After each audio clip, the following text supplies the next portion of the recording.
Yes, ma'am. Now you better fetch the ice bucket. Yes, ma'am. Did you manage to get the ice out of those little tin trays? I've had a bit of trouble, but it's okay. And you filled the trays back up again with water? Yes, ma'am. Very good, Edward. You're making giant strides. Madame Arcati, Miss Bradman and I will have our coffee in here after dinner. And Mr. Conaway and Dr. Bradman will have theirs in the dining room. Is that quite clear? Yes, ma'am. And remember, when you're serving dinner, do it calmly and methodically. Yes, ma'am. Now go and get the ice. Yes, ma'am.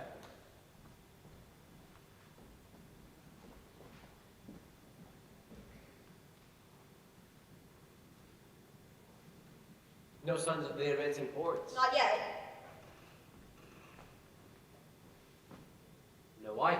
It's coming. I've been trying to discourage Edward from being quite so fleet of foot. You mustn't mind if everything's a little slow motion tonight.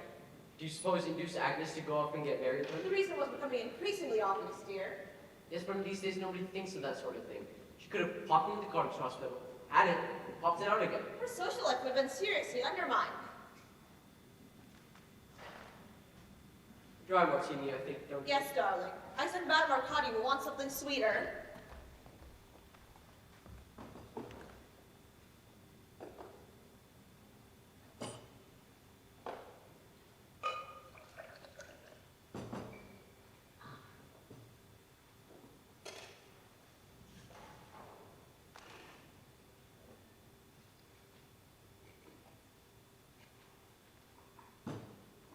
We'll have these ones for ourselves anyhow.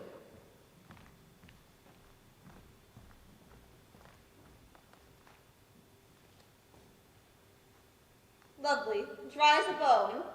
To the unseen. I must say that's a wonderful title. If this evening is a success, I shall start on my first draft tomorrow. How extraordinary it is. Yes, do you remember my idea for the book The Light Goes Out? Suddenly seeing that haggard, rattled woman at the hotel at the Byron's. Of course I remember. We stayed up half the night talking about it. Certainly came in handy, didn't she? Of course she did. And I wonder if she ever knew, ever recognized the description of herself. Poor thing. Here's to her anyhow. Have another? Oh, this was awfully strong. Never mind then. You saw Byron to be a help to you, when you were thinking something out, I mean. Every now and then when she concentrated. I do wish I'd known her. I think that you wouldn't like her. I'm sure I should. As you speak of her, she sounds enchanting. Yes, I'm sure I should have liked her because I've never for the least instant felt the least jealous of her. That's a good sign. Or Elvira. I wonder if I died before you'd grown tired of me that you'd forget me so soon. What a terrible thing to say. No, I think it's interesting. Well, I do remember how fascinating she was and how maddening she was. I remember how badly she played every game and how cross she got when she lost. I remember her gay charm when she got her way, and her acidity when she didn't. I remember how physically attractive she was, which was tremendous. And I remember her spiritual integrity, which was nil. You can remember something that was nil. I remember how morally untidy she was. Was she more physically attractive than I am? That's a very tiresome question, dear, and fully deserves the wrong answer. You really are very sweet. Thank you. And a bit naive, too. Why? Because you imagine I minded about Elvira being more physically attractive than I am. I should think any woman would mind such a thing if they were to hear it, or perhaps my view on female psychology is old-fashioned. Not exactly old-fashioned, darling, just a bit didactic. How so? It's didactic to attribute the defects of one type to another. For instance, you know perfectly well Elvira would mind terribly if you found a woman more physically attractive than she was. It doesn't necessarily follow that I should. I love Elvira was... her. I know you do, but of the finest stretch of imagination, could describe it as the first fine careless rapture. I heard the same thing said about Julius Caesar. Julius Caesar is neither here nor there. Perhaps he is. We ought to ask Madame Arcati tonight. You're awfully irritating when you're determined to be witty at all costs. Almost supercilious. That's exactly what Elvira used to say. I'm not at all surprised. I never imagined, physically triumphant as she was, that she was entirely lacking in perception. It was such a shame she died so young. She had such a talent for living. I wonder if I died, how long it'd take before you marry again. You have no faith, Ruth. I shall strain every nerve. Life without faith is an air business. How beautifully you put things, dear. I aim to please.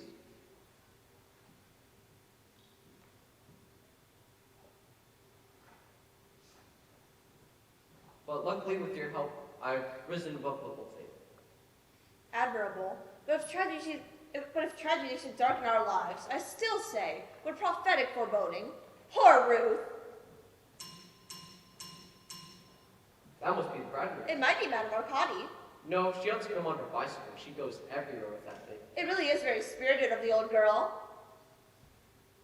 Shall I get it, or shall we have Edward? Wait a minute and see what happens. Perhaps he didn't hear. He's probably on one knee in a pre-sprinting position, waiting for Cook to open the kitchen door.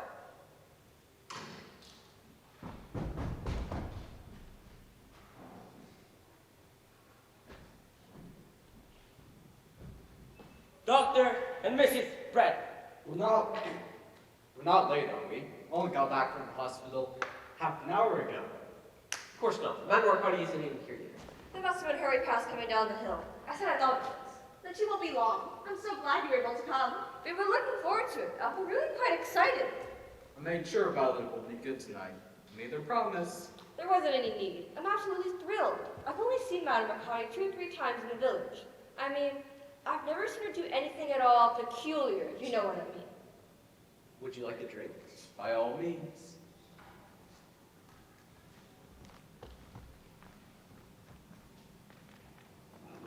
She certainly is a strange woman. It is funny, isn't it? I mean, anybody doing it as a profession. I believe it's very lucrative. Do you believe in it, Mrs. Condamine?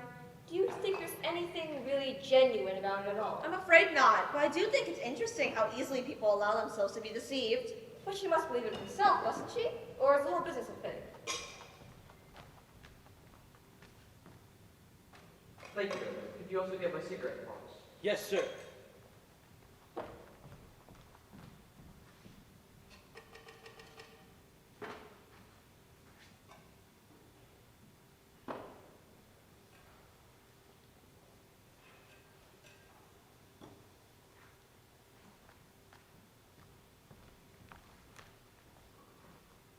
You know, I suspect the worst about Madame Arcati.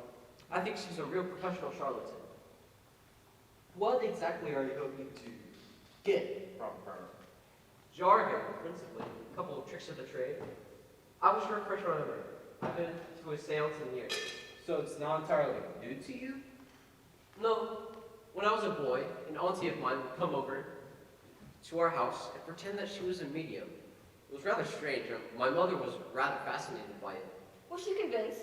Of course not. She just loved making a fool of my auntie. I guess there are never any tangible results? Oh no, she didn't always do so badly. There was one occurrence when we were all gathered in a pitch-dark room. My mother was at the piano playing a chaminade, and then my auntie gave a shrill scream. She pointed at my foot, and at the leg of my chair, there was a black dot.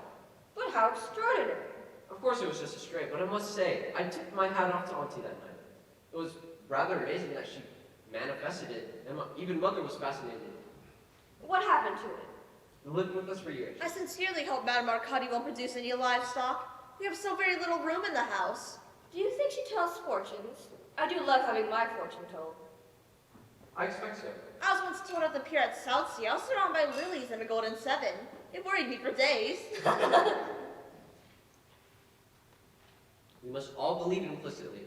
If we don't, she won't play along. Also, she might really mind. It would be cruel to upset her. I shall be at school. Have you ever attended her doctor? Professionally, I mean. Yes, she had influenza back in January. She's only been here for just over a year now. Now, I must say, she was singularly unpsychic then. I always understood her as an authoress. What sort of books does she write? 2 sorts. One about conventional flora and fauna, their children's stories, and the other, biographies and novels about royals that are sentimental, reverent, and extremely funny. Here she is. She knows, doesn't she? It's not like you're going to spring it on her. Of course, I let her know a week in advance, and when I told her my interest of the occult, she blossomed like a rose. I really do feel quite nervous, as though I were going to make a speech. Why don't you go up and meet her, Doctor?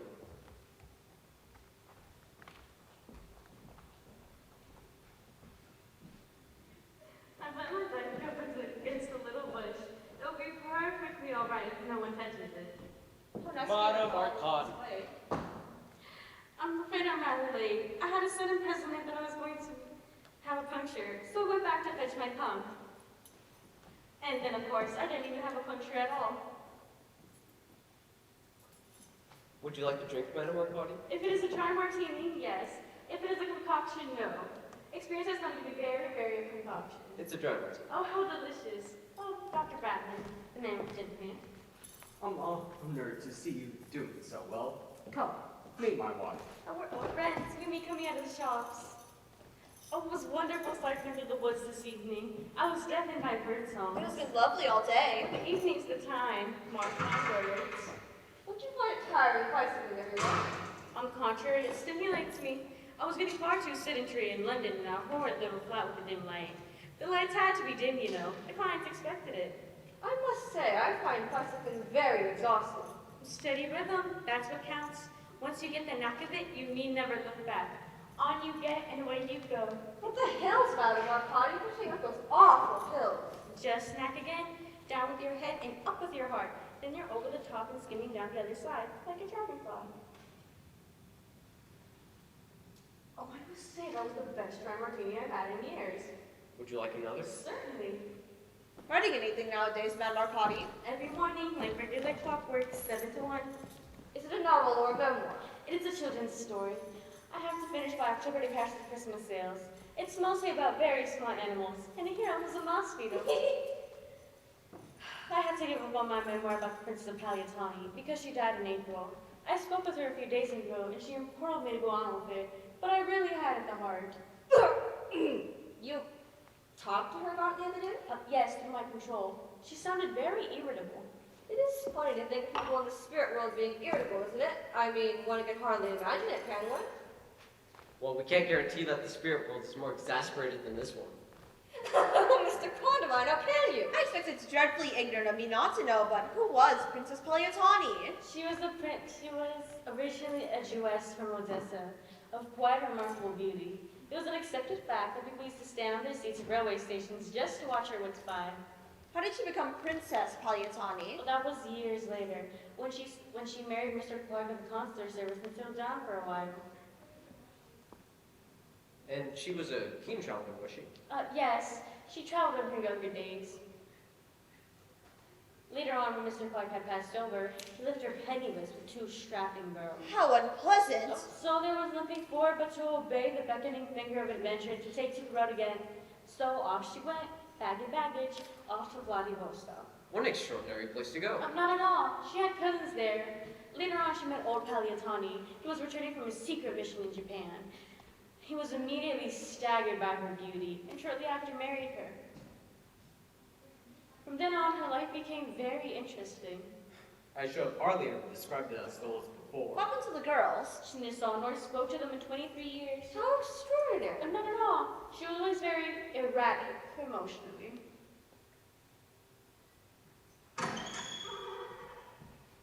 Dinner is served, Mom. Thank you, Edward. Shall we? No red meat, I hope? There's meat, but I don't think it'll be very red. Would you rather have an egg or something? Oh, thank you. I just figured we'll never see red meat before I work.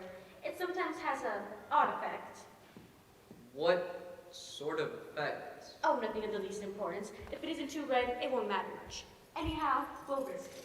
Come, Madame Arcati, Miss Bradman. You're on Charles's left.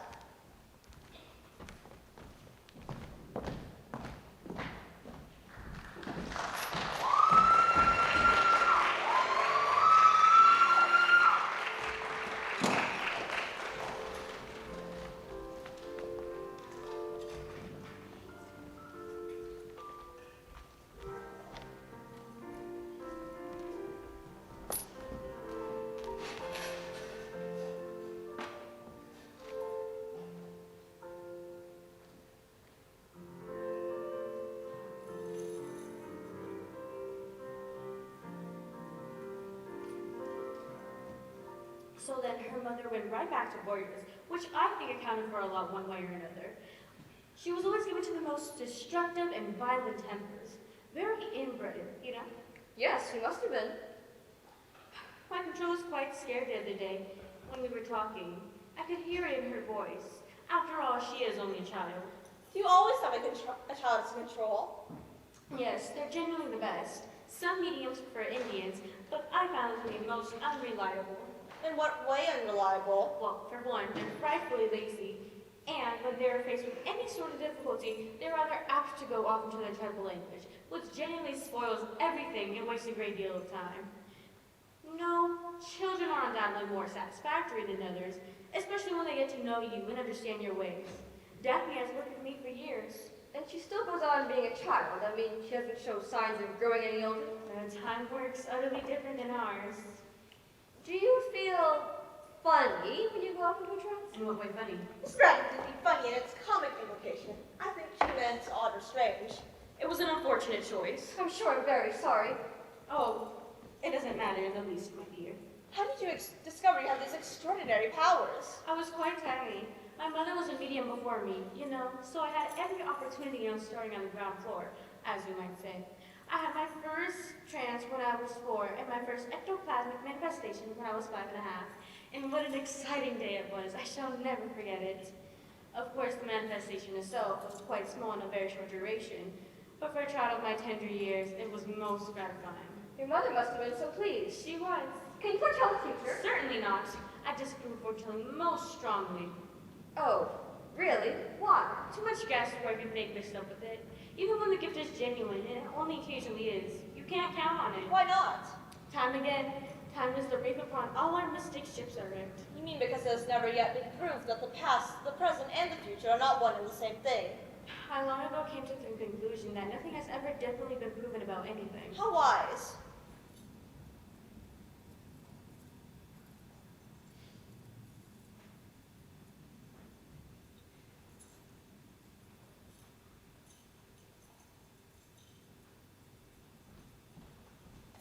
I want you to leave the dining room as it is for tonight, Edward. You can clear the table in the morning.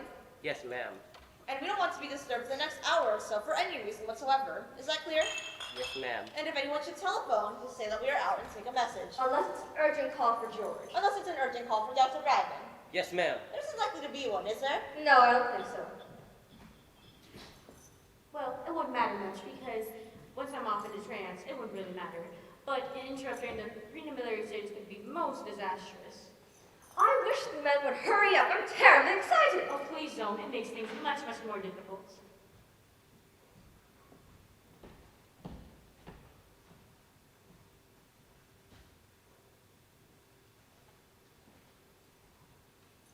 Well, Madame Arcati, the time is drawing near. Who knows? It may be receding. How very true. I hope you're in the mood, Madame Arcati. It isn't a question of the mood. It is a question of concentration. Oh, you must forgive us for being so impatient, Madame Arcati. We can perfectly easily wait, though. If you're not quite ready to start. Nonsense, my dear. I'm absolutely ready. Would you like us to do anything? Do Hold hands? all in good time, Mr. Conmine. But first, I shall like to take a few deep breaths. You may talk amongst yourselves. It will not bother me in the least.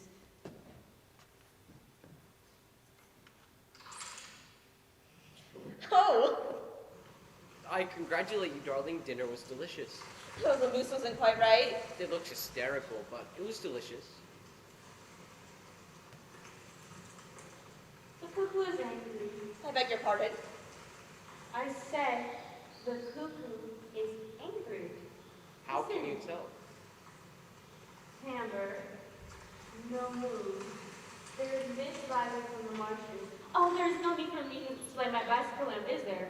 I mean, no one is likely to fall over it. No, we're not expecting anyone else. Good night, you foolish bird. You have a table? Yes, we were thinking of using this one. I think the one with the drinks on it would be better. Change over.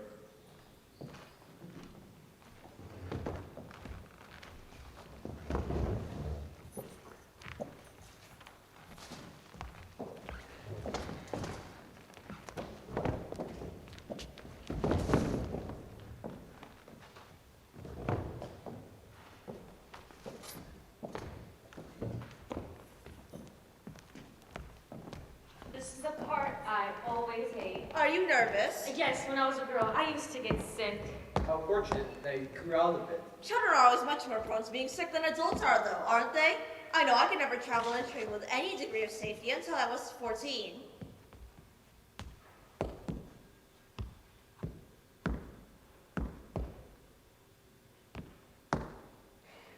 Little Tommy Tucker sings for his supper, but what will he have but brown bread and butter? I despise it because it doesn't rhyme at all, but Daphne loves it. Who's that? Daphne is Madame Arcati's control. She's a little girl. Oh, yes, of course. She was rising 7 when she died. And when was that? February 6, 1884. Poor little thing. She must be a bit long by the tooth by now. You should think, Dr. Bradman, but I fear you don't. At least not profoundly enough. Do be quiet, George. You'll put Madame Arcati off. Oh, it isn't of the least consequence, my dear. I'm quite used to the skeptics. They generally turn out to be the most vulnerable in the long run. You'd better take her warning to heart, Dr. Bradman. I apologize, Madame Arcati. I assure you that I am most deeply interested. It is of no consequence. Will you all sit around the table, please, and place your hands down flat?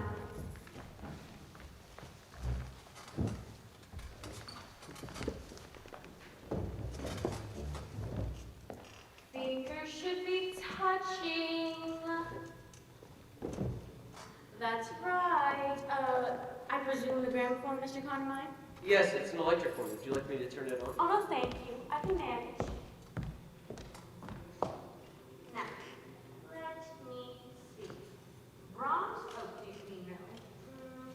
Rachmaninoff to floor. Where's the dancing music? There's the loose ones on the left. Ah, I see. Daphne is really more attached to Irving Berlin more than anything, because she likes the tune that she can hum to. Oh, here's one. Always. Always? Now, Charles, what is the matter? Nothing. Nothing tonight. Now, there are 1 or 2 things I should like to explain, so will you all please listen attentively? Of course.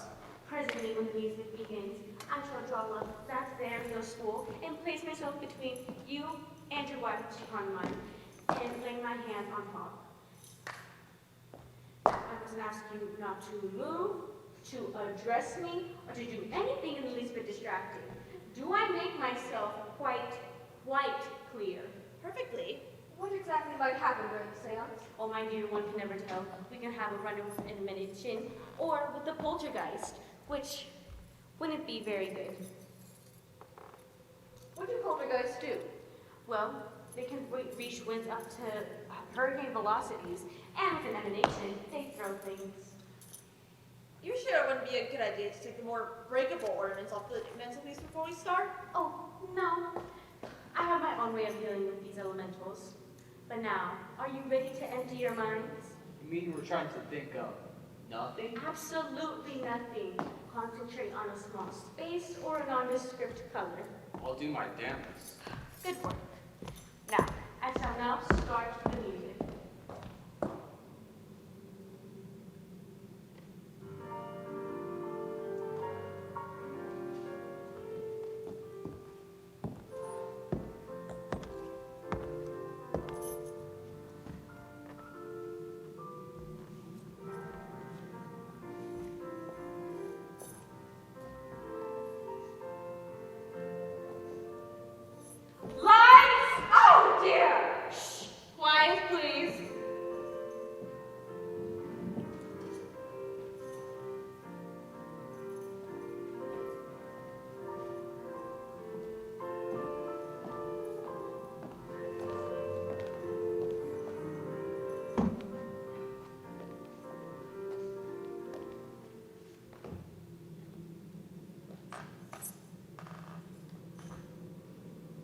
Is anyone there?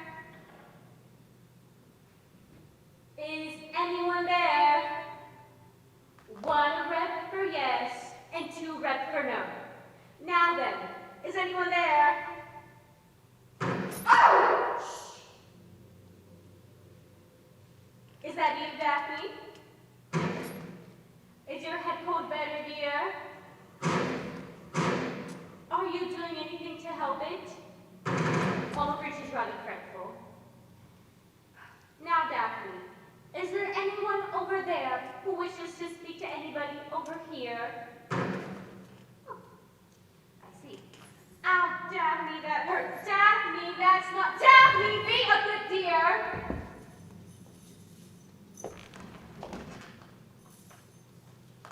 Now then, you say there is someone over there who wishes to speak to someone over here. Is it me? Is it Dr. Bradman? Is it Mrs. Bradman? Is it Mrs. Conline? Oh, stop and behave yourself!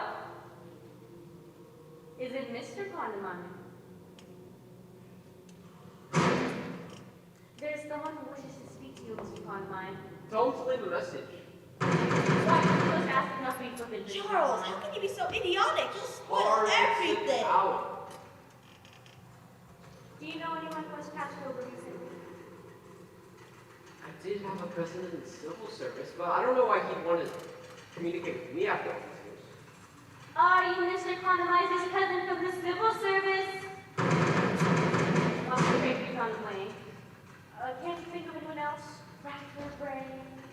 It might be old Miss Plummet, you know. She died on that Monday. Why on earth would Mrs. Plummet wish to talk to me? We had very little in common. It's worth trying anyhow. Are you all Mrs. Plummet? She was very deaf. Perhaps you better shout. Are you all Mrs. Plummet? I'm afraid there's no one there. Oh, disappointed. Just as we were getting along so nicely. Violet, be quiet. Well, I'm afraid there's no need for me to go into a trance, which I really wish I hadn't come to this point, because it is so exhausting. But what must be done, must be. I shall now restart the music. Must it be always? Why ever not, Charles? Don't be absurd. I'm afraid I must.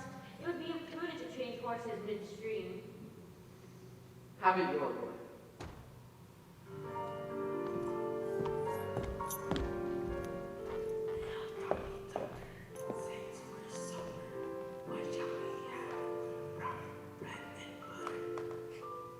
That'd be Daphne. Show how her influence out. George, please.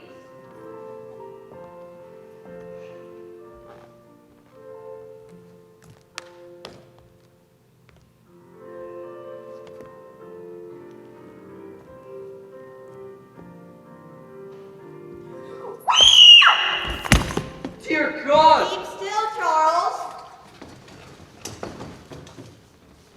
It's trying to get away. I can't hold it. Press so hard. There now. Are we to pick it up or leave it where it is? How the hell do I know? There's no need to snap at me. Leave it where it is. Who said that? Who said what? Someone just said leave it where it is. Nonsense. No, I distinctly heard someone say leave it where it is. Well, nobody else did they? I never heard a sound. I wish I had. I should love to hear something. It's you, Ruth. You're playing tricks. I haven't done anything of the sort. I haven't uttered.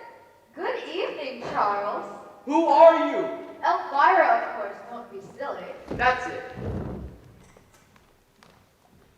I won't bear this for another minute. Entertainment's over. Charles, how tiresome of you. Just so we're beginning to enjoy ourselves. Never again. Never again for as long as I live. Did you really hear anything we didn't hear? No, of course not. I was only pretending to. Oh dear! Look at Madame Arcati! Bring her around, Bradman. Bring her around. What are we to do with her? I think it's best we leave her alone. But she might stay like that for hours. Bring her around. It's dangerous to leave her like that.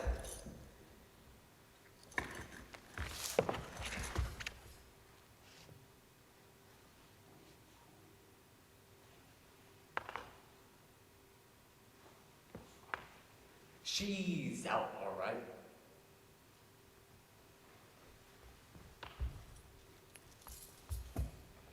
Wake up, Madame Arcati! Wake up! It's time to go home! Here! Go easy, old man! Get her some brandy. Help! Get her into the armchair, Bradman.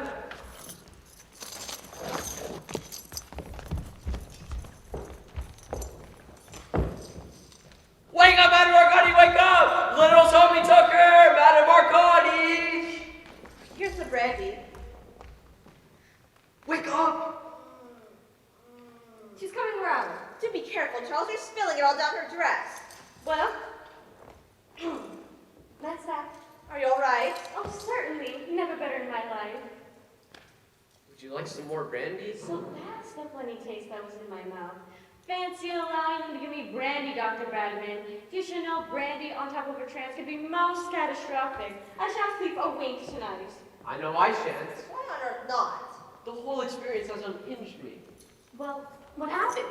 Was it satisfactory? Nothing much happened, Madame Arcati, after you went off. No poltergeist at any rate? That's good. Any apparitions? Not a thing. No ectoplasms? I'm not quite sure what that is, but I don't think so. Very peculiar. I feel as though something tremendous has taken place. And I'm sworn to say that there's someone else in this room who is psychic, aside from myself. Madame Arcati, I don't see how that can be. Well, I really hope I haven't gone out and released something, but we are bound to find out within a day or two. If anything should happen, manifestations or strange noises, you should call me at once. Of course, we'll telephone immediately. Well, I really think I should be on my way. Wouldn't you like us to drive you? I really do think you should, Madame Arcati. After that trance and everything, you can't be feeling quite yourself. Oh, nonsense, my dear. Always feel capital after a trance. Rejuvenates me. Well, good night, Mrs. Conmine. I'm so sorry, little her. It must be that hip full of Daphnes. You know how children are when anything is wrong with them. It was awfully sweet of you to take so much trouble. Good night, Mrs. Bradman. It was thrilling, it really was. I felt the table absolutely shaking under my hands. Good night, Dr. Bradman. Congratulations, Madame I Arcati. can sense the irony in your voice, Dr. Bradman. As a matter of fact, I would have like a friend to look you over who specializes in telepathic hypnosis. You would be a really good client for her. Well, everybody, it is time for me to go. Good night, everyone. Next time, we really should put our backs into it.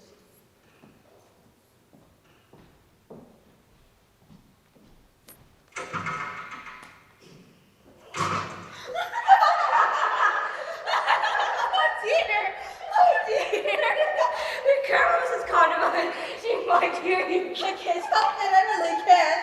I've been holding this in for ages. She certainly put you in your place, George, and serves you right. She's raving mad, of course. Mad as a hatter. But do you really think she believes? Of course not. The whole thing's a put-up job. I I should must think- say, though, she does shoot for a more original line. I should think she's half convinced herself by now. Possibly. The trance was genuine enough, but that's easily accounted for. Hysteria? Yes. A form of hysteria, I should imagine. I do hope Mr. Condamine got all the atmosphere he wanted for his book. And he could have done a great deal more if he hadn't spoiled everything by showing off. I'm really rather cross with him.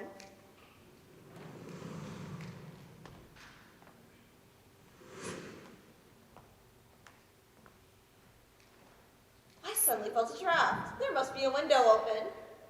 Nope. You're shut. Perhaps one of those what-you-may-call-ems that Madame Arcati was talking about. Elementals? Oh no, it couldn't be. She distinctly said it was the wrong time of year for elementals.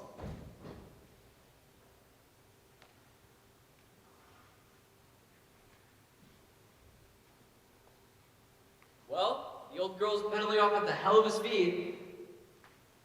And sorry about the wait. We had issues sliding her bike lane. Poor thing. You know, I've got a theory about her. I believe she's completely sincere. Charles, how can that be? Wouldn't there be a way, Doctor? Some sort of self-hypnotism? Actually, just right now, I was explaining to your wife that there are some types of hysterical subjects. George, dear, it's getting terribly late. We really must be going home. We have to get up so early in the morning. You see, the moment I begin talking about something that really interests me, my wife interrupts me. You know I'm right, darling. It's past 11. Yeah, I should probably get going. Would you like a drink? No, thank you. Well, that's right. I have to get up abundantly early tomorrow. I have a patient being operated at 9 in Canterbury. It has been a thrilling evening. I shall never forget it. It was sweet of you to include us. Are you sure about the drink? Quite sure, thanks. We'll let you know if we find any poltergeist swirling about. I shall never forgive you if you didn't. Come along, darling.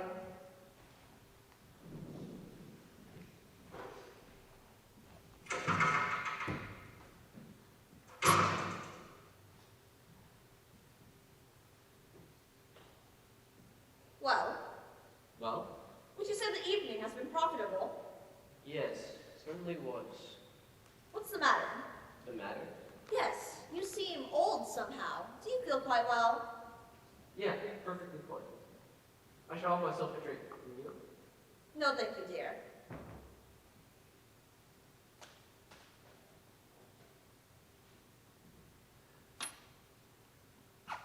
Oh my god!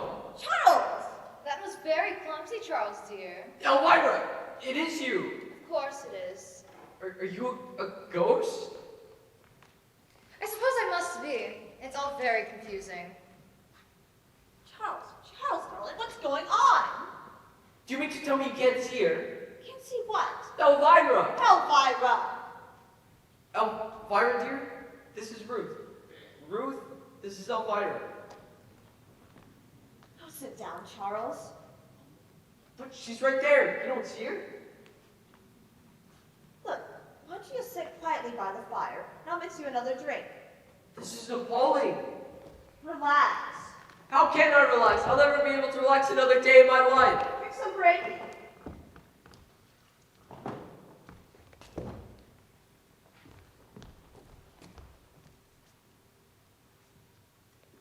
Look, there, I drank it. Are you happy? Now sit down. Why are you so persistent on me sitting down? Because I want you to relax. You can't relax sitting up. African natives can.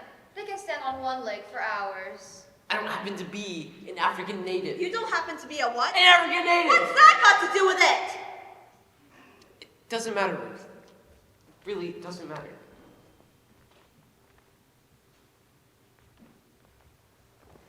Look, I've sat down.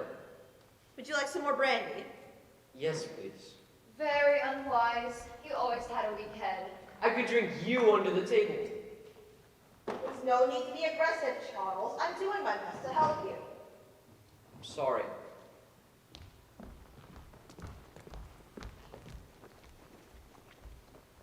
Here, drink this, and then we'll go up to bed. Get rid of her, Charles, and then we can talk in peace. How immoral of What you. is there immoral in that? No, Ruth. It's Elvira. She's standing right a couple yards away from me. Yes, dear, I see her very distinctly. Under the piano with a zebra! Please. I won't stand here arguing any longer. Hooray! Shut up. How dare you speak to me like that? Listen. I won't tolerate this behavior any longer. I'm going up to bed. I shan't be asleep. I'm too upset. So you can come up and say goodnight to me if you feel like it. That's big of her, I must say. You're behaving like a gutter sniper. That's all I have to say. Good night, Charles. Ruth.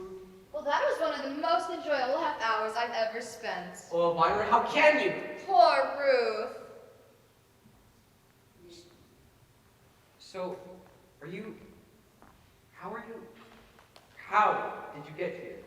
Do you know? It's very peculiar, but I've sort of forgotten. What's it like being a ghost? I don't know how to describe it. Is it cold? No, I don't think so. What happens if I touch you? I doubt if you can. Do you want to?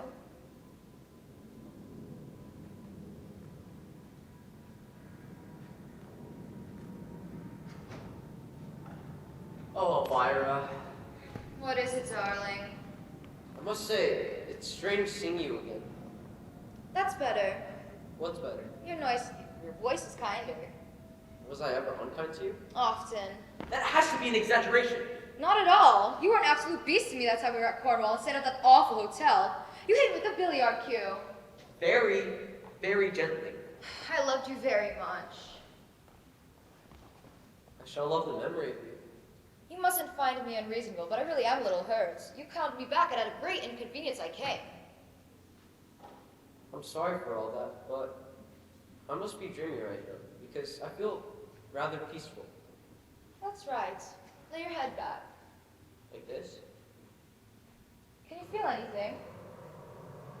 Very gentle breeze. It's better than nothing. I suppose if I'm really insane, they'll lock me up in an asylum. Don't worry about that right now. Just relax. Poor Ruth. To hell with Ruth.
Good morning, Ruth.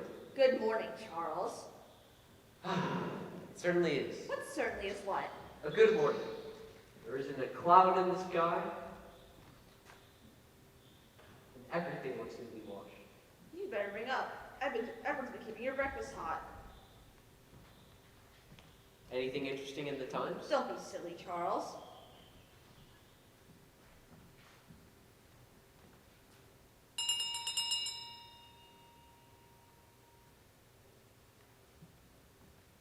I intend to work all day. Good. Ruth, I couldn't help but notice that you're rather glacial this morning. Are you surprised? Frankly, yes. I perceive you as a woman of understanding. Perhaps this is one of my off days.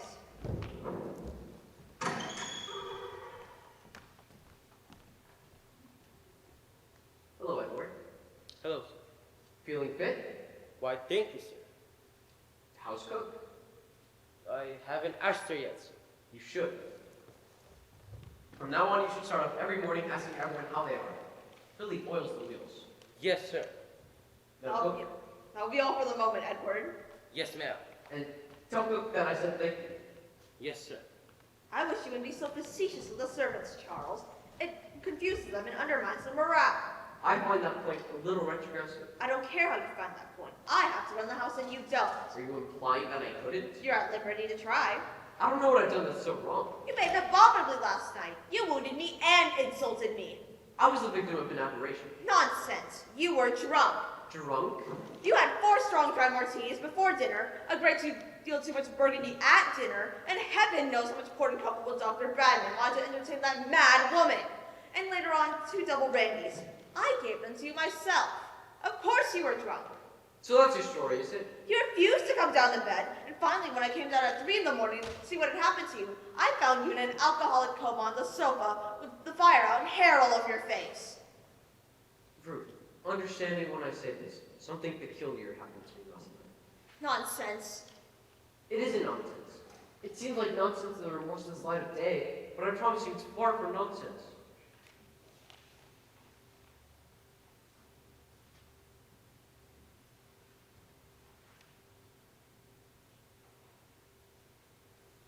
And trust me, I wasn't drunk.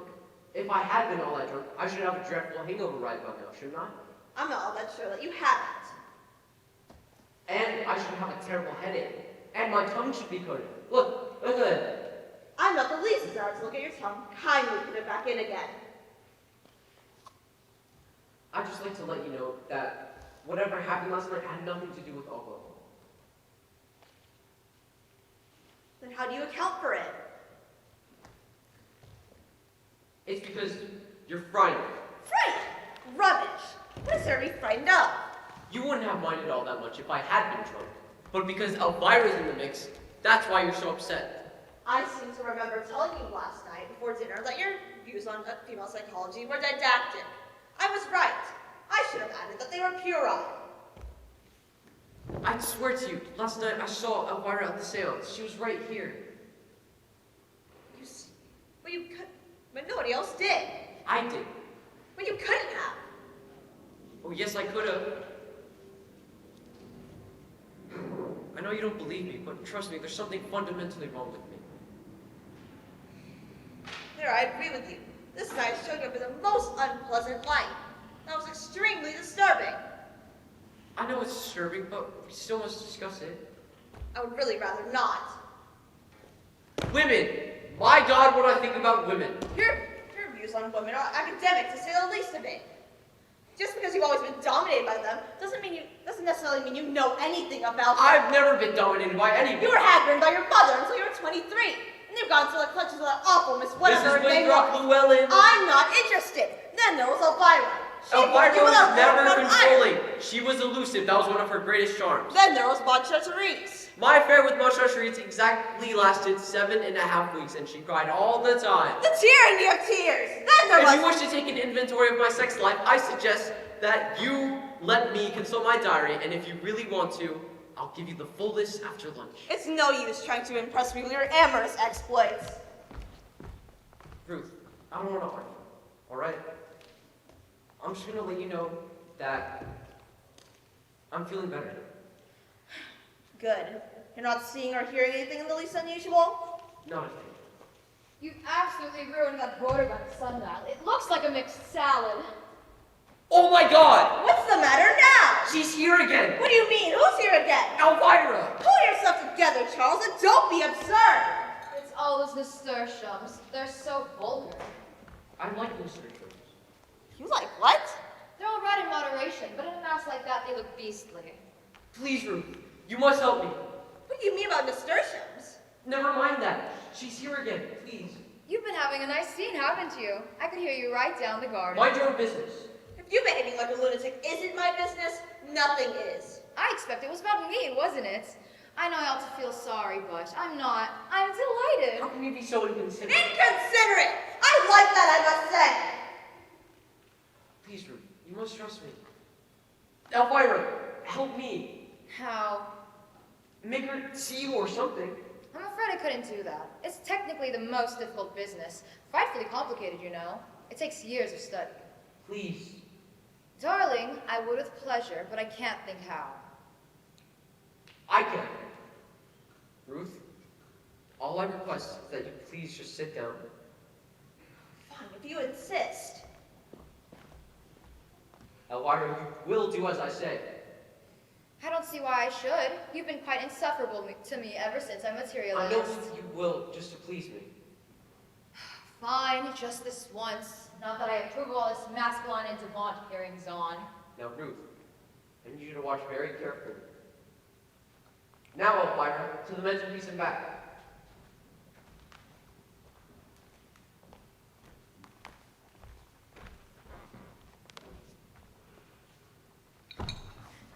Charles!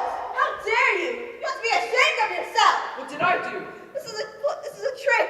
It's all some horrible trick! You've been all planning up to this! It's all part of some terrible plan! Don't be silly, I didn't do anything. Elvira, do something else for God's sake. Certainly anything to oblige. You're cruel and sadistic and I'll never forgive you! Please, Ruth, no. Please, Let me go! let's just talk, please. Let me go immediately! Charles! This is sheer madness! Sheer madness! This got to be some form of auto-suggestion, some form of hypnotism.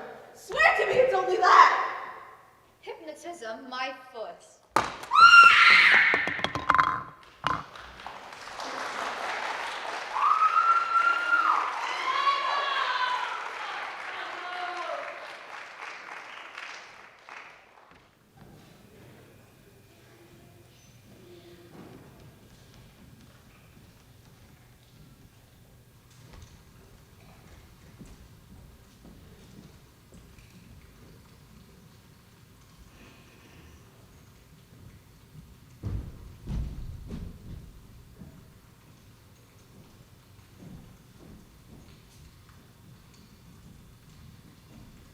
Motto, Arcati.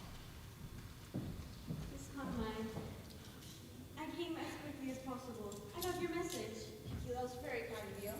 Kind? Nonsense. Nothing kind about it. I see it as an outing. I'm so glad. Will you have some tea? China or Indian? China. Good. I don't touch Indian. It upsets my vibration. Do sit down. I find this room interesting. Very interesting. I noticed it the other night. I'm not entirely surprised.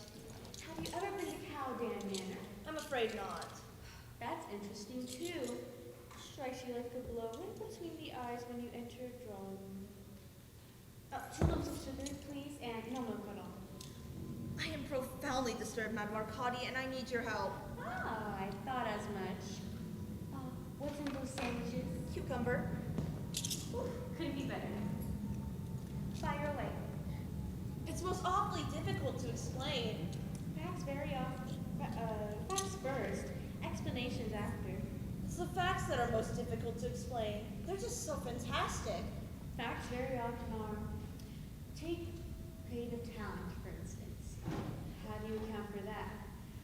Look at Shakespeare and Michelangelo.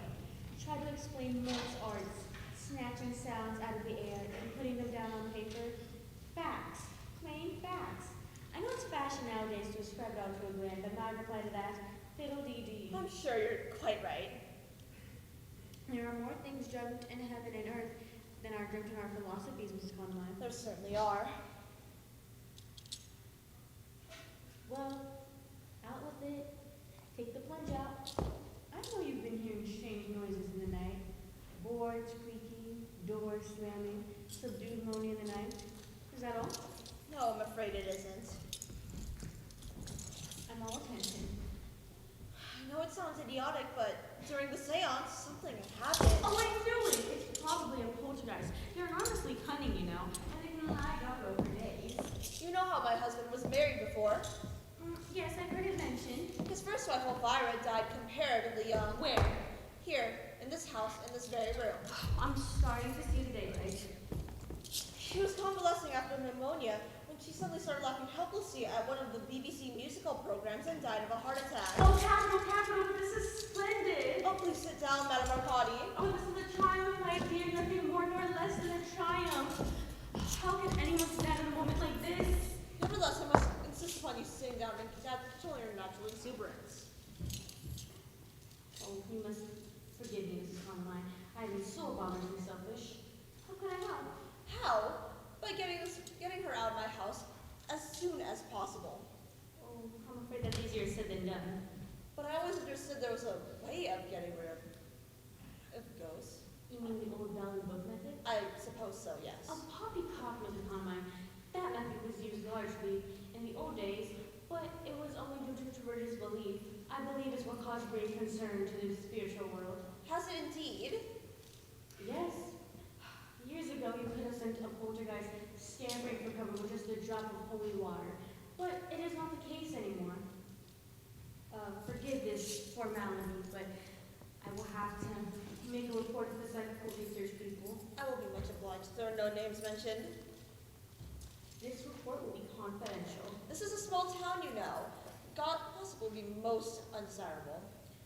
I understand. You say she is only visible only to your husband? Yes. Visible only to husband? I presume audible as well? Extremely audible. Oh, extremely audible. Your husband was devoted to her? I believe so. Devoted husband. It was apparently a reasonably happy marriage. Oh. I beg your pardon? Oh. How long ago did she pass? 7 years ago. She must have been on the waiting list. Waiting list? Yes, otherwise she would have gone past the materialization stage. And she must have marked herself down for a return visit and never have been able to manage it. Or there was a strong influence of work. Do you mean to tell me that Charles, my husband, wanted her back all that much?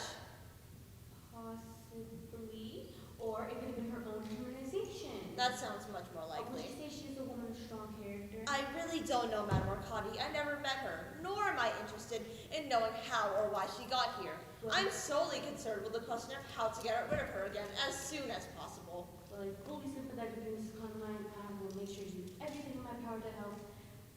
But I'm afraid I cannot guarantee any hopes. Do you mean she is viable to stay here indefinitely? It largely depends on her. Oh, my dear Madame Arcati. Where is she now? My husband has driven her to Folkestone. Apparently she was anxious to see a friend of hers staying at the Grand. Well, I'm afraid it's time for me to admit that I haven't the least idea on what to do. Do you mean to sit there and tell me that, having mischievously invoked this ghost or spirit or whatever she is, you aren't able to get rid of her again? Honesty is the best policy. But it's outrageous! I ought to hand you over to the police! Oh, you go too far, Mrs. Conline. I go too far indeed. Well, I shall make a report to the psychical research people at once. Will they be able to do anything? Well, I don't think much. Probably an investigation. You'll probably have to go up to London to testify. A lot of wall taping, mumbo jumbo. It's too humiliating, it really is. Please don't upset yourself. There is nothing for it by upsetting yourself. It may be easy for you to say that, Madame Arcati. You don't seem to have the faintest realization of my position. Look on the bright side. Bright side indeed! Do you suppose if your husband's first wife appeared from the grave and came to live in the house with you, you'd be able to look on the bright side? I resent your tone, Mrs. Conline. I really do. You most decidedly have no right to. You are entirely to blame for this whole horrible situation. May I on my husband's invitation. Which had I known that there was an alternative motive, I would have gladly declined the offer. Ulterior motive? Yes, your husband was obviously eager to get back in touch with his former wife. If I had known that, I would have consoled you, as you say, noblesse oblige. He had no intention of trying to get in touch with anyone. This whole thing was set up in order for him to gather material for a mystery book he's writing about a homicidal medium. Saying that I was only invited as a form of mockery? Not at all. He merely wanted to make some notes of the tricks of the trade. Tricks of the trade? Miss Conrad, I fear there is nothing more that we have to say to each other. Goodbye. Please don't go, please. Miss Conrad, you have said some of the most outrageous things today. Your attitude has been most despondent. And maybe if you and your husband had been so foolish enough to tamper with the spiritual world, none of this wouldn't happen. And maybe if your husband would have so been devotedly in love with his former ex-wife, maybe she wouldn't have returned. As an old poet of a phrase, you can stew your own juice.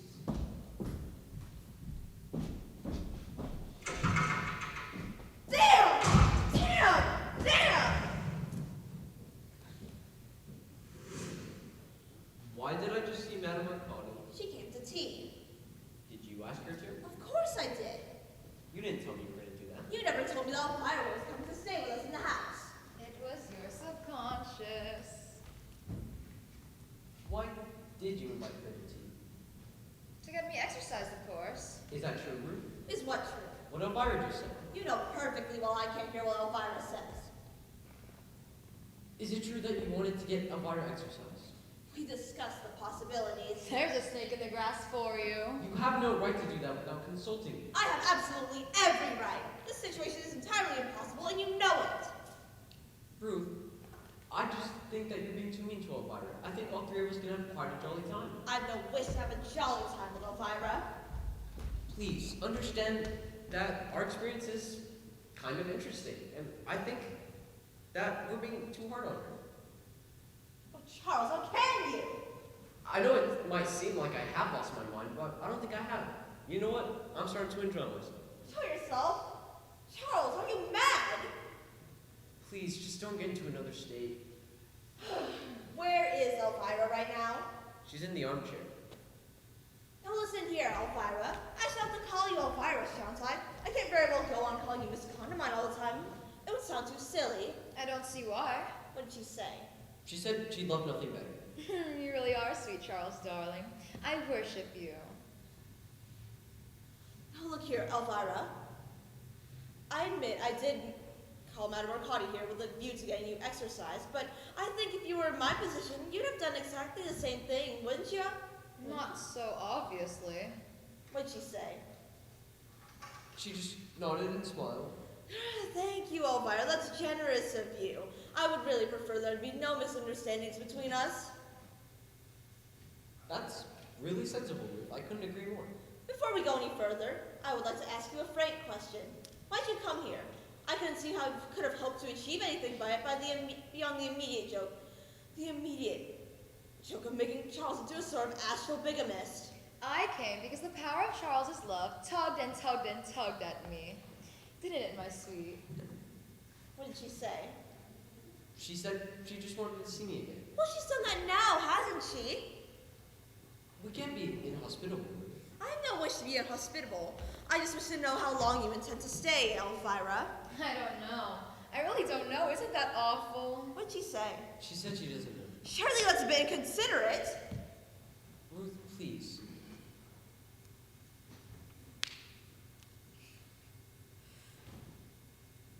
If you need a moment, then just go upstairs. I've been making polite conversation all through dinner last night, breakfast, and lunch today, and it has been a nightmare, and I'm not going to do it anymore. I don't like Elvira any more than she likes me, and what's more, I'm certain I never could have. If, since her untimely arrival here the other evening, she had shown the slightest sign of good manners, the slightest sign of breeding, I might have felt differently towards her. But all she has done is try to make mischief between us and have private jokes with you against me. I'm going to bed now. I shall have my dinner on a tray. You and she can have the whole house to yourself and joke and gossip as much as you wish. First thing in the morning, I'm going up to London to interview the Psychical Research Society. And if they should fail me, I shall go straight to the Archbishop of Canterbury. Ruth. Letting again later. I don't understand. She's usually so equable. No, she's not. Not really. Her mouth gives her away. It's a hard mouth, Charles. I resent you talking about her mouth as though she were a horse. Do you love her? Of course I do. As much as you loved me? It's entirely different. I'm so glad. Nothing could have ever been quite the same, could it? You always behave very badly. Oh, Charles. What do you want, Elvira? Want? Whenever you were this overpoweringly demure, you wanted to. It's hard of you to be so suspicious. All I want is to be with you. Well, you are. Alone, I mean, darling. If you go up there and swarm her over, she'll come flouncing down and our cozy little evening together will be spoiled. You're incorrigibly selfish. Oh, Charles. I'm gonna go and dress for dinner. You don't have to dress for me. I always dress for dinner. What are you gonna have? I should love to watch you eat something very delicious. You know what, Elvira? I'm gonna go now. You may play the gramophone if you like. You better be good. Thank you, Charles.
Does it show any signs of clearing?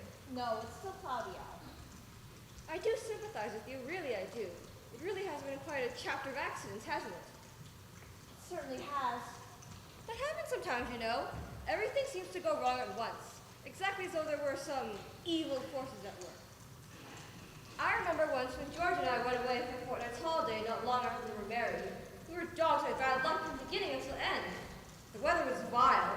George sprained his ankle. I caught a cold, had to stay in bed for 2 days. The crowd at all the lamp in the sitting room fell over and set fire to the treaties George had written and hyperplasia of the abdominal glands. How dreadful. He had to write it all over again, every single word. Are you sure you wouldn't like a cocktail or some sherry or anything? Oh no, really not. George will be down in a minute. We've got to go like lightning. We were supposed to be at the Wilmots at 7. It's nearly that now. I think I'll have a little sherry myself. I feel I need it. Don't worry about your husband's arm, Mrs. Condamine. I'm sure it's only a sprain. It's not his arm I'm worried about. And I'm sure Evan will be up and about again in a few days. My cook gave notice this morning. Well, really? Servants are awful, aren't they? Not a shred of gratitude. At the first sign of trouble, they run out on you, like rats in a sinking ship. I can't feel that your simile was entirely fortunate, Miss Bradman. Oh, I didn't mean it like that. Really, I didn't. Nothing to worry about, Miss Condamine. It's only a slight sprain. Oh, I'm so glad. Yeah, it's just that he made a good deal of fuss when I examined it. Some men are particularly worse patients than women. Mostly high-strung men like your husband. Is he high-strung, do you think? Yes, as a matter of fact. I actually want to talk to you about that. I'm afraid he's been overworking. Overworking? Yes, he's in a rather nervous state. Nothing serious, you understand. Yeah. I know the symptoms. Of course, the shock and fall might have something to do with it, but I certainly should advise a complete rest for a couple of weeks. You mean he ought to go away? Yes, in cases like that. Change of change of atmosphere can work wonders. See, what symptoms did you notice? Oh, nothing too much to worry about. He has a certain air of strain, the inability to focus on the eyes of the person he's talking to, and a few rather marked increduses in his conversation. Can you name any specific examples? Oh, one time, he suddenly shouted, "What are you doing in the bathroom?" And then next time, when I was writing him a prescription, suddenly he shouted, "For God's sakes, behave yourself!" How extraordinary. He often gets like that. Particularly when he's immersed in writing a book. Oh, I'm not in the least perturbed about it, really. But I do think he needs a change and a rest. How is poor Edward? Oh, he'll be all right. Though he is still recovering from the concussion. It is funny, isn't it? Because your butler and your husband should fall down on the same day, isn't it? If that sort of thing amuses you. Of course I didn't mean it like that, Mrs. Condamine. Come along, Violet. Talking too much as usual. You are horrid, George. Goodbye, Mrs. Condamine. Goodbye. I'll pop in, have a look at both patients sometime tomorrow morning. Thank you so much.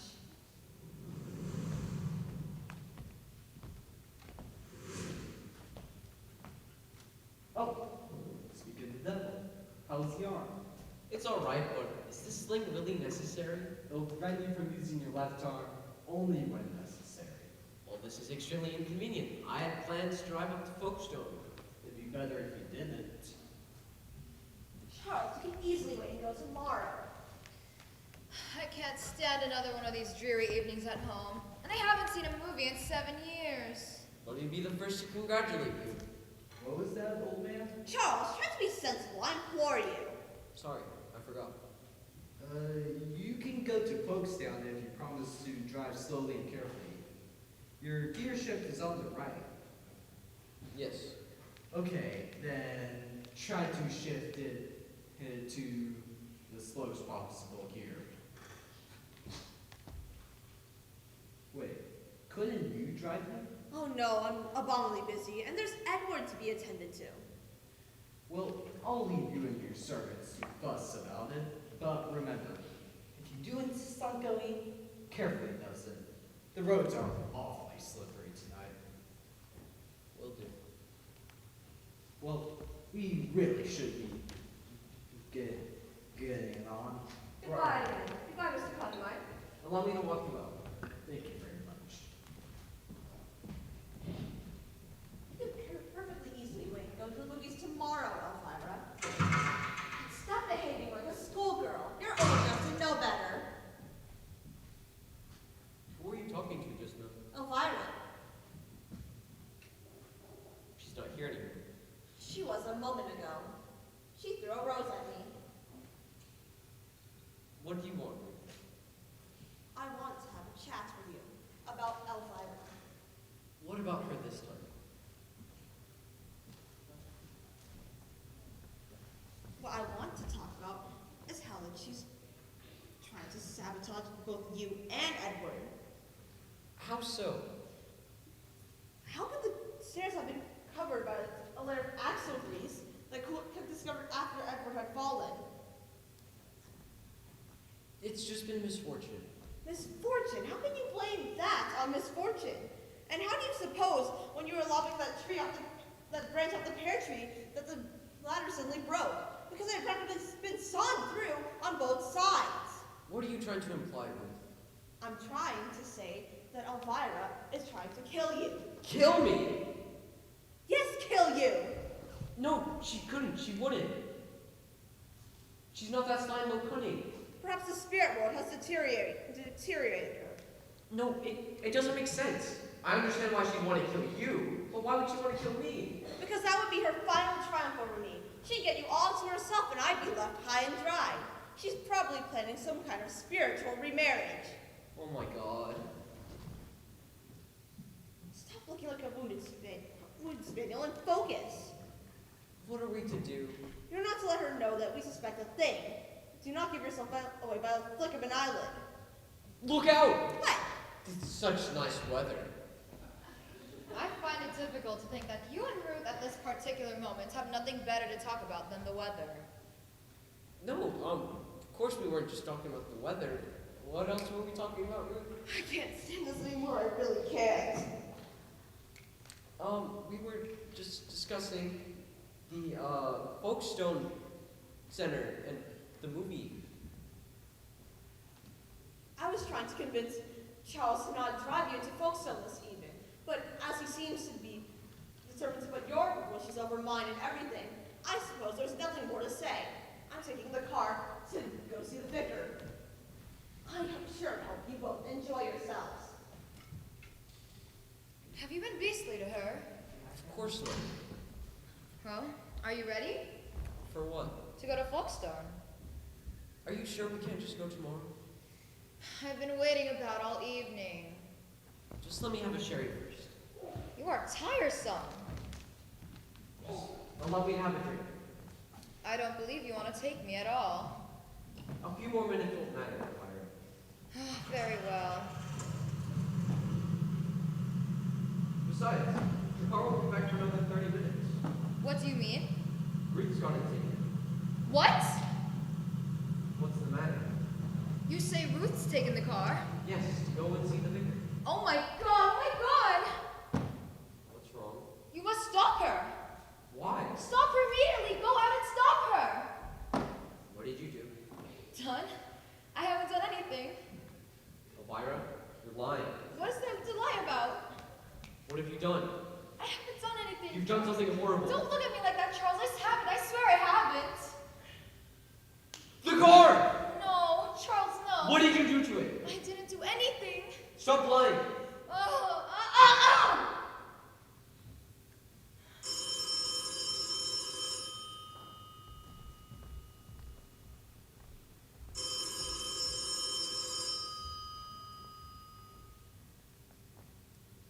Speaking. She's down by the window.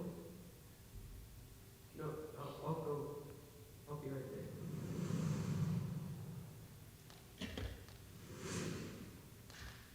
Well, with all the low-cutting tricks. Stop it! Ruth, leave! No!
Not at all. Would you like liquor or anything? Oh, no, thank you.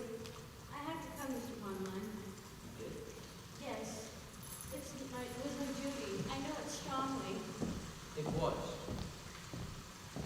I allowed myself to get into a huff the other day with your late wife. And I've regretted it ever since. No, none of that's necessary. Please, let me go on. Mine is the shame, mine is the blame. Have I not have been so impetuous? I listened to the cool voice of reason. Maybe so much could have been averted. Please.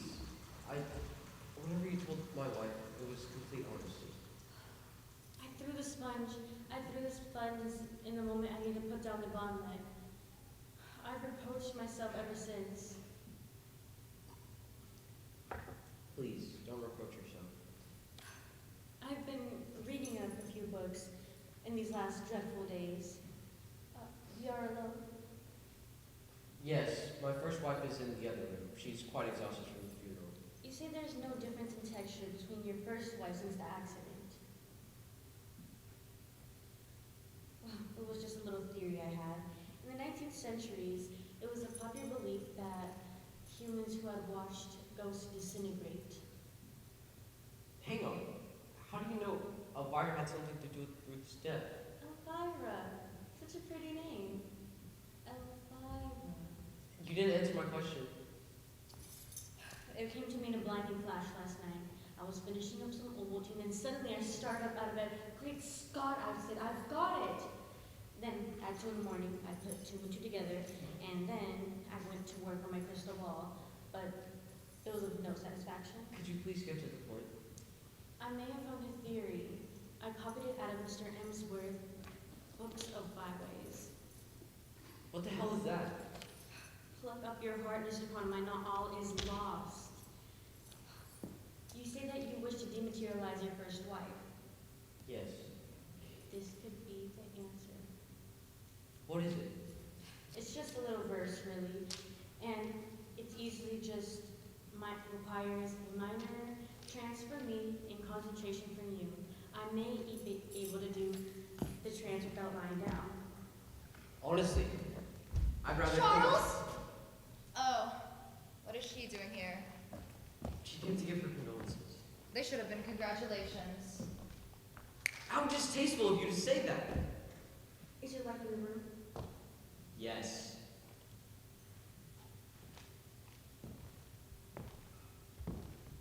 What does she want? Send her away. Very interesting. Very interesting. I smell ectoplasm most strongly. What a disgusting thing to say. Where is she now? She's right here by me. Are you happy, my dear? Tell that silly old hag to mind her own business. Was the journey difficult? Are you weary? She's dotty. Please, Elvira. What was me do? Well, if your wife would allow me to go into a trance. Charles, get into the other room. I've got to talk to you. Would it be rude to request that you go into the other room just for a little bit, Madam Arcati? Oh, must I?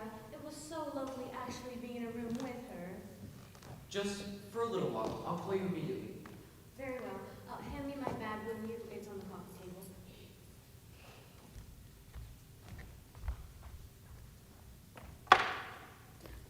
There you are. Oh, you darling, little darling. How good is she really? I don't know.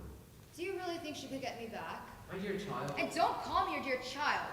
It's smug and supercilious. There's no need to be rude. The whole thing's been a failure. A miserable, dreary failure. And oh, what high hopes I started off with. You can't expect much sympathy from me, remember? You tried to kill me. Well, don't say it like that. It sounds so beastly. It is beastly. It's one of the beastliest ideas I've ever heard. There was a time when you'd welcome the idea of staying with me forever and ever.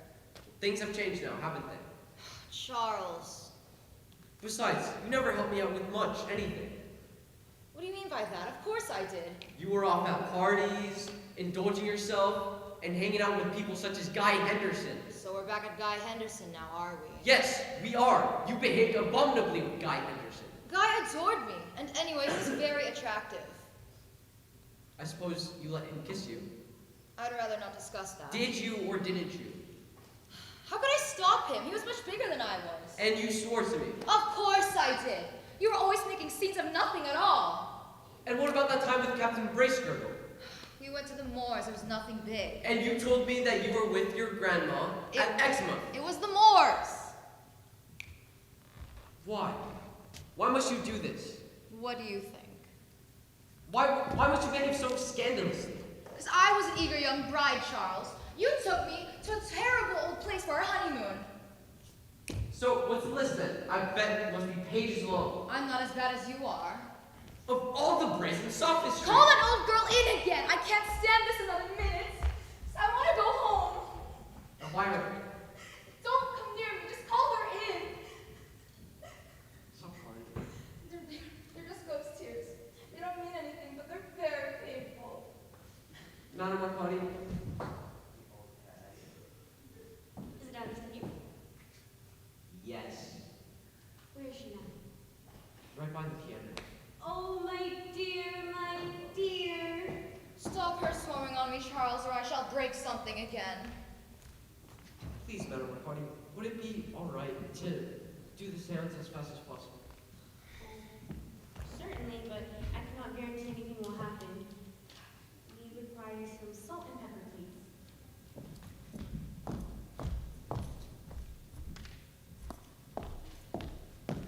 We will also need some shepherd's warts and maybe a frog or two, but I really do feel that you want to out it.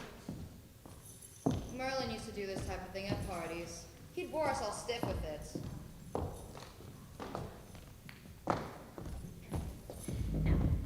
Would you please sprinkle a little of this on the middle, just there? Perfect. And I will sprinkle some here.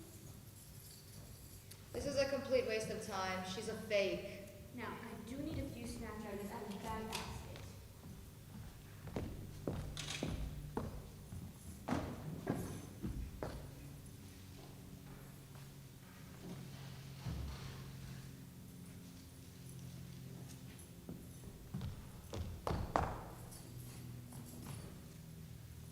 This is gonna be a flop. I can tell you that here and now. Now, the grammar. Back then they used to use zithers and leaf pouch, so we better have the same music we had last time. I'll get it.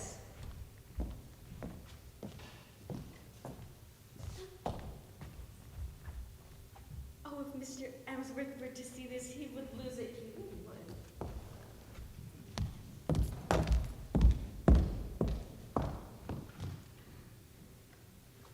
Now, you may sit down, Mr. Conamine. Oh my goodness, I almost forgot. Sit down.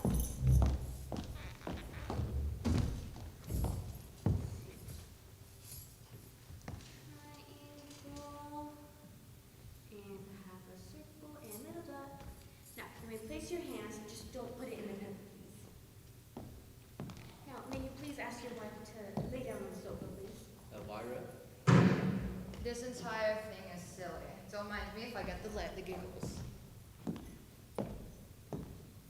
That's right, quite right. Hands at your sides, legs extended.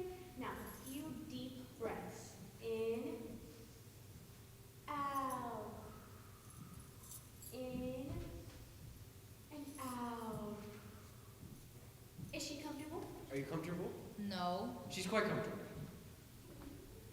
Very well. I shall now start the music.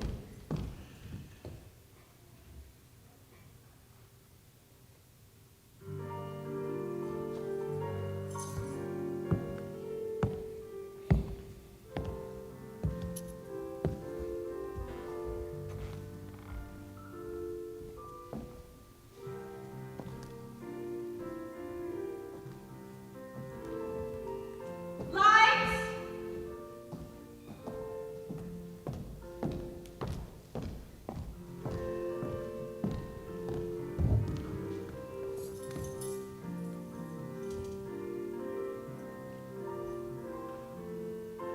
Is anyone there?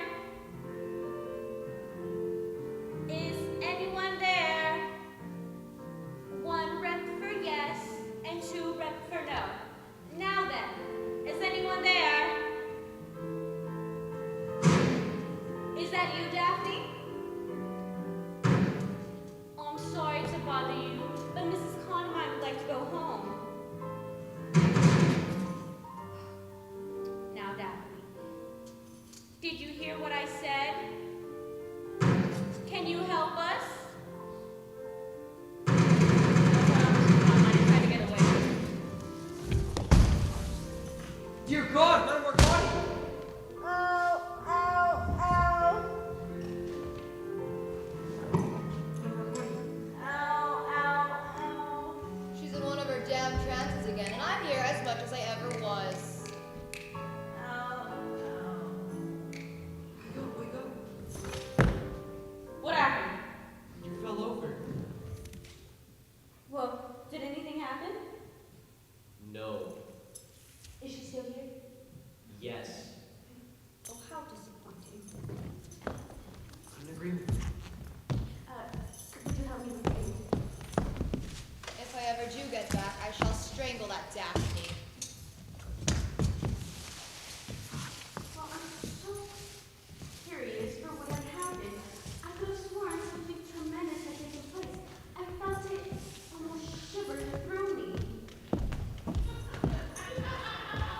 Once and for all, Charles! What the hell does this mean?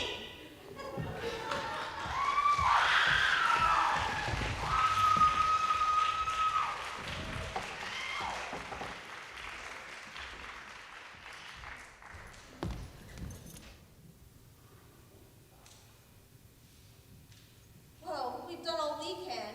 I must say I couldn't be more exhausted. It'll be daylight soon.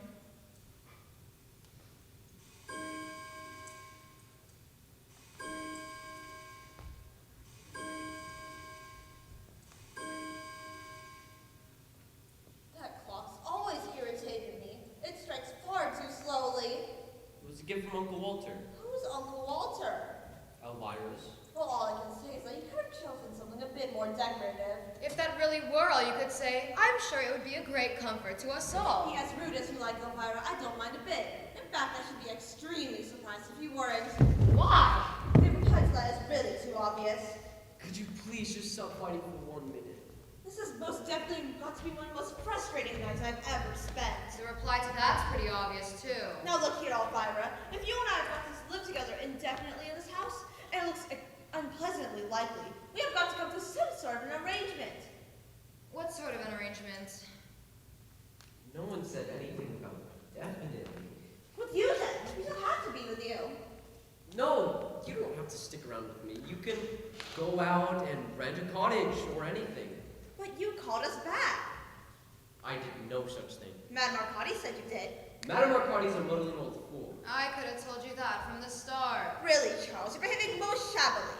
What have I done? We all agreed that as Elvira and I are dead, it would be both right and proper for us to dematerialize again as soon as possible. That I admit. We've allowed ourselves to be subjected to the most humiliating hocus-pocus for hours and hours without complaining. Without complaining? We've stood up. We've laid down. We've concentrated. We've sat interminably while a tiresome woman recited most unflattering verses at us. We've endured 5 seances. We watched her fling herself in and out of trances until we're dizzy, and at the end of it all, we find ourselves exactly where we were at the beginning. Well, none of it's my fault. Be that as it may, the least you could do is admit failure gracefully and try to make the best of it. Your manners are boorish to a degree. Fine, then let's wake up Madame Arcati. Not another seance, please, not another seance. Wake up Madame Arcati. Shake her. I don't want to upset her. I don't care if it kills her. Wake up Madame Arcati. What happened? You fell asleep. It's been an hour. My goodness. Forgive my formality, but I must write down in my diary.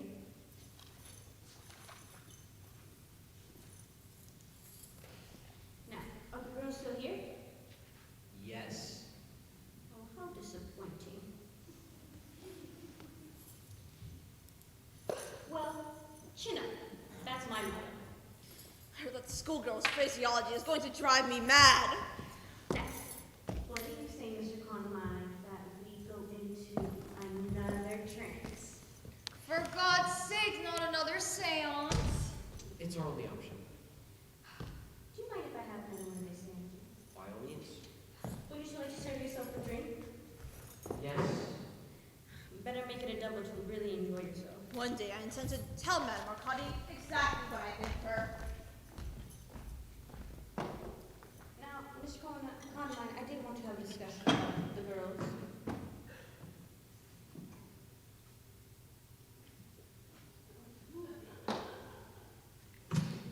What about that? You say that you did not bring them back. Yes. Now, Mr. Conline, love is a psychic force that is even stronger than humans. I didn't. Perhaps it was Dr. Bradman. I never knew he cared. Are you sure? I'm certain. Are you really sure? I'm very certain.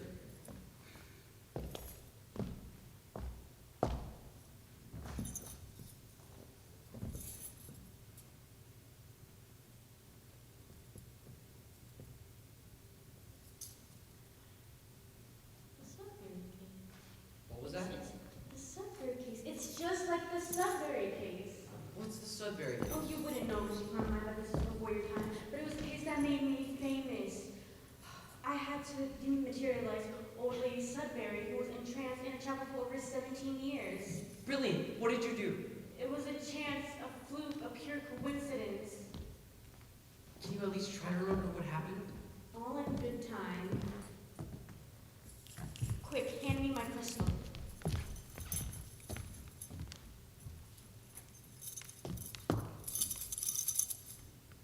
Damn thing's got the pip again. But there it is. And again. And again. And again. I'm starting to understand. Excuse me, Miss Conrad.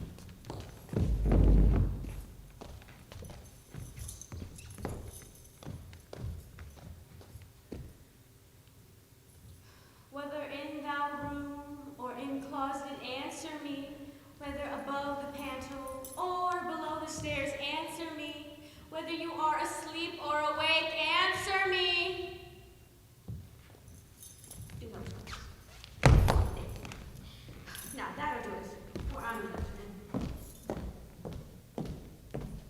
So what happens now? All in good time, Mr. Conrad. For God's sake, don't let her wave anymore like garlic about. It nearly made me sick last time. Now, Mr. Cardamine, I'm starting to understand. You're supposed to have a white bandage. What? It is near. It is very near. If it's a ghost, I shall scream. I hope it's nobody we know. I shall feel so silly. Did you ring me? The bandage! The white bandage! No, Edward. I'm sorry, sir. I could have sworn I heard the bell. Where's the- Child. Listen to her, Edward. Whom do you see in this room, child? No one, madame. Edward? You, madame. Go on. The master. Keep going. I don't understand, sir. Edward, please. Whom do you see in this room, child? Oh, no, madame. Elvira, to concentrate and stay still. I can't. He's lying. They always do. Where are they now? By the fireplace. He sees them.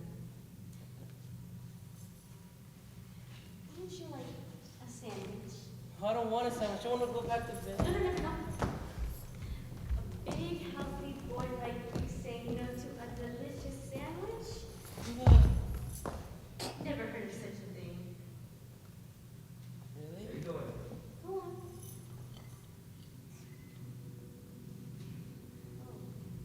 Oh, my. Such disgraceful manners. Why did you ever hire a servant like that? She was still on the mark. Don't be so beastly, Edward. Oh, sorry, Oh, let the child eat. Are you still hungry, Edward? Mm-hmm. There you go, then.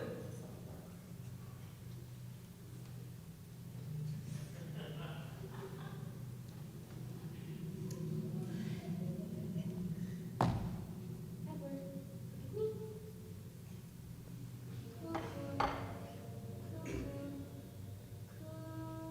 What the hell is that? Don't get it all over the couch, Edward. My goodness. Edward, look at me. Look at my finger. Now it's on the right. Now it's on the left. Backwards and forwards it goes. Tick tock, tick tock. The mouse ran up the clock. Do be quiet, Elvira. You'll ruin everything. Sleep, child. Would you please ask your wives to stand by the window?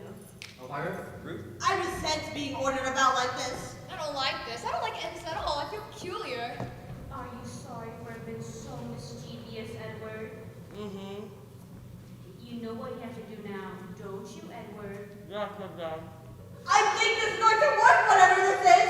Oh, Charles! Tell her to stop for a minute. There's something I want to say. Oh, you before should I have thought of go. that before. Too late now. Lights! I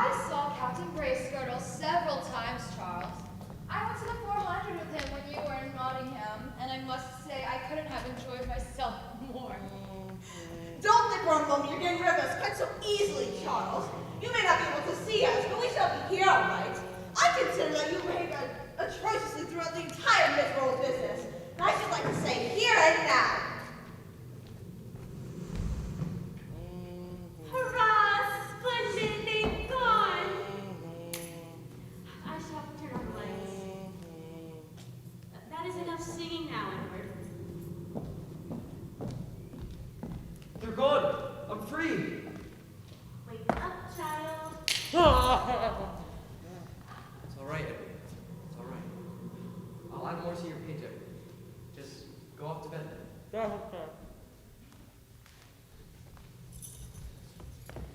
Oh, golly, what a night. I am ready to drop in my tracks.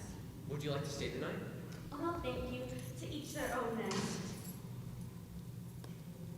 Madame Arcati, Yes? you don't believe the girls are still here, do you? Quien sabe, as the Spanish like to say. Well, will you do me the honor of lunching one day? Certainly. When you come back, I shall be delighted. What do you mean when I come back?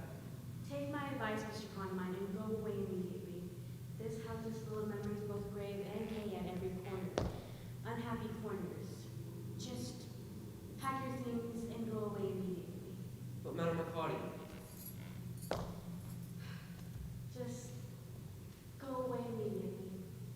Well, Mr. Conmine, it was fascinating. It's absolutely fascinating from the first to the last. Do you mind if I take that one last sandwich on my way out? by all means. Well, goodbye, Mr. Conmine.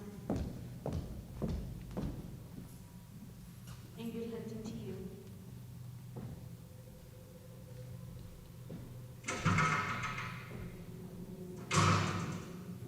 Elvira? Ruth? I know you're still there.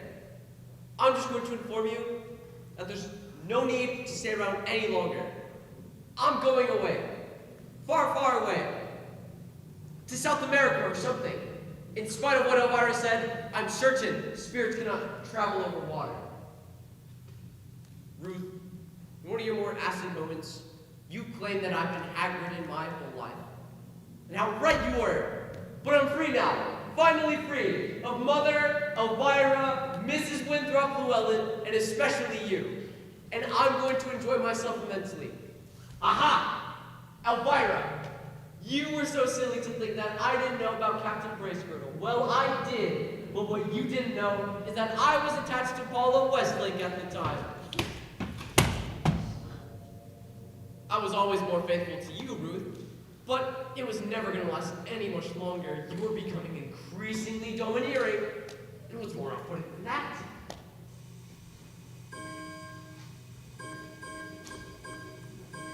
Well, my dears, this is goodbye. Maybe eventually we'll cross paths again. I expect we will. But I'm going to enjoy myself as I've never enjoyed myself before. So this is goodbye. And I must say, parting is such sweet sorrow.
one.